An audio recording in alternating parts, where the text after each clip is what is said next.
Ay abawa, yan na naman nga ni, magatato na naman ang tattoo artist nating ulagin. Ay ting na paanong lumoy gumalaw, katapos lang maglulo ay. Oh no!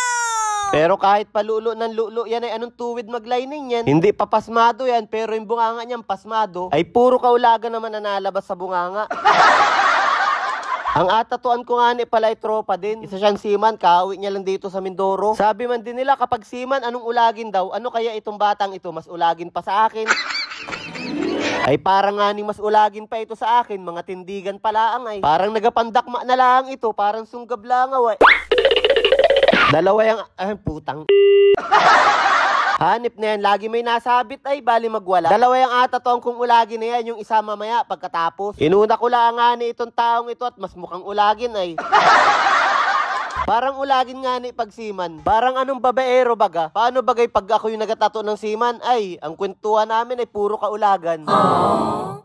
Paano daw bagay pag nadaong yung barko nila sa ibang bansa ay? May mga babae din daw na nag-aalok ng aliw. Ay abawa, anong gana nun? Ibang lahi ay. Anong lalaking hayop daw man din? Anong lalaki pa daw ng butbut? Ay patol daw sila ay kahit malay. Ikaw nang malayo sa mga asawa-asawa. Ay maigi nga ni yung kaysa maglulo na naman sila sa kubol nila. Oh no! Ay itong inatatuan ko na ito'y gustong gusto rin siguro magkwento ay kasama lang yung asawa ay. Ay kung hindi, ay finish na. Siguradong hagakhakan kami ng tawa nito habang nagkakwentuhan. Ay abawa, anong ulagin mo talaga tutoy? Puro kaulagan na nalabas sa bibig mo eh. Ayan na, ito namang isang ulagin ng atatuan ko. Tagabansod lang ito, ang trabaho ay bagay mekaniko. Tingin nyo, anong mas maulag? Mekaniko o seaman?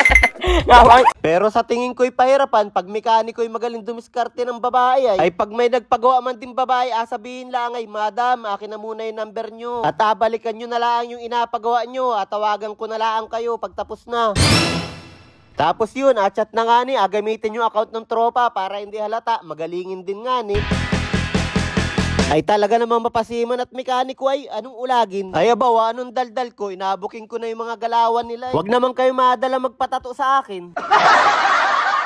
Ay buti na lang at ako'y tattoo artist, sa bahay na rin ang shop ko. Work from home man din, panisay. Ay kaya kung mag-aasawa kayo ay tattoo artist na lang, hindi kayo alukuhin yan.